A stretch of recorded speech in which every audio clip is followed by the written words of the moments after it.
Okay, so Trump doesn't understand how tariffs work, apparently.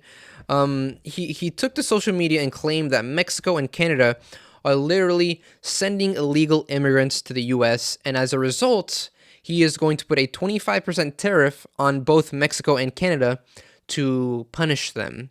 And I quote, on January 20th, as one of my many first executive orders, I will sign all necessary documents to charge Mexico and Canada a 25% tariff on all products coming into the United States and its ridiculous open borders.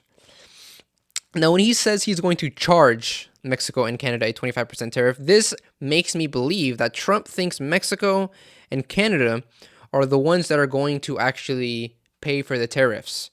And he is just dead wrong here. Let's just explain what a tariff is. A tariff is simply a tax on imported goods on the country that is importing them, or to be more precise, the company, the American company, as we're talking about, the United States, the American company that is importing it. So, for example, if Trump places a 25% tariff on all imports from Mexico, it's not going to be Mexico who pays that tariff. It's going to be the American companies here who are importing those products that are going to pay the tariff. So what is going to happen when American companies have to pay an extra 25% tax? They're going to what? They're going to raise prices, and what is that going to do? It's going to cause inflation. And if you think that tariffs are going to bring back so many jobs, let me play a clip here from Ben Shapiro perfectly going over what a tariff is and what it does. Okay, politics is about pictures.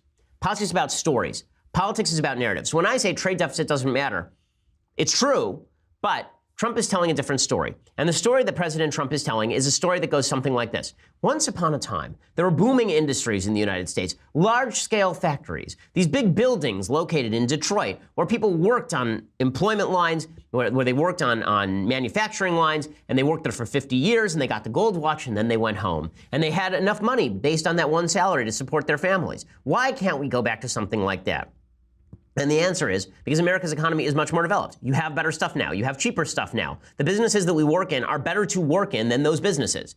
If you had a choice between working in a Pittsburgh smelter and working in the Pittsburgh healthcare industry, you would choose to work in the Pittsburgh healthcare industry. Pittsburgh, by the way, is doing quite well, right? The Pittsburgh unemployment statistic right now, the Pittsburgh unemployment rate currently is 4.6% as of September 2017. Okay, that is lower than Pennsylvania as a whole. It's lower than Philadelphia at 6.0%. That's because Pittsburgh has totally shifted how it works. Pittsburgh has become one of the more beautiful cities in the union. Pittsburgh is clean now. It is a service industry. It is a healthcare industry-driven city. But Trump doesn't like that. He wants to go back to the pictures from The Deer Hunter, where you've got Christopher Walken working in giant gloves. Right? He wants to go back to the pictures from Breaking Away, where you've got the father working in a quarry. That's what Trump thinks industry looks like. It's just ridiculous. It's just ridiculous. Iran, by the way, has a trade surplus. Right? Iran is number 15 in the world in trade surplus. Is their economy something that you'd like? Is that something that you think makes any sense? Here are the countries with the largest trade deficits, by contrast. The three largest trade deficits in the world: United States, UK, Canada. Do those economies sound pretty good to you? Because they are pretty good. Right? India is a growing economy. They have a trade deficit. France has a pretty significant trade deficit. Australia has a significant trade deficit. Again, no correlation between having a trade deficit and having a poor economy. But again, it's not about that. It's about Trump thinking he's going to win politically because he promised a bunch of people in manufacturing industries he's going to bring their jobs back. I said at the time that's a lie. Those jobs aren't coming back. Those jobs left because of technology. They did not leave because of global competition. And they certainly are not going to be protected by killing jobs in other industries. Because all a surplus is, all a tariff is a tax that is being placed on everyone else for the benefit of some.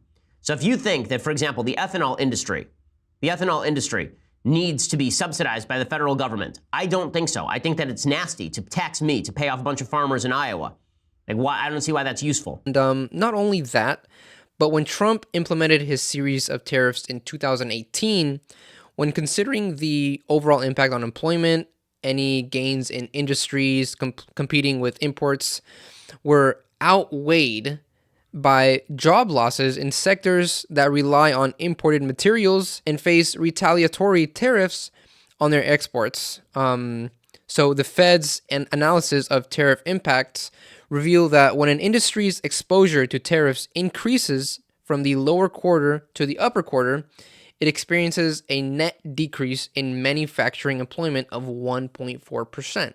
Research also indicates that American consumers paid about $817,000 in higher prices attributable to the tariffs for every job created in the washing machine industry and $900,000 in the steel industry. Obviously, we're talking about tariffs that Trump had placed on both of those things. I just love the hypocrisy that conservatives hate inflation, but when Donald Trump says he's going to impose a 25% tariff on every import coming from Mexico and Canada, they're completely silent about it. But like always, let me know what you guys think down below.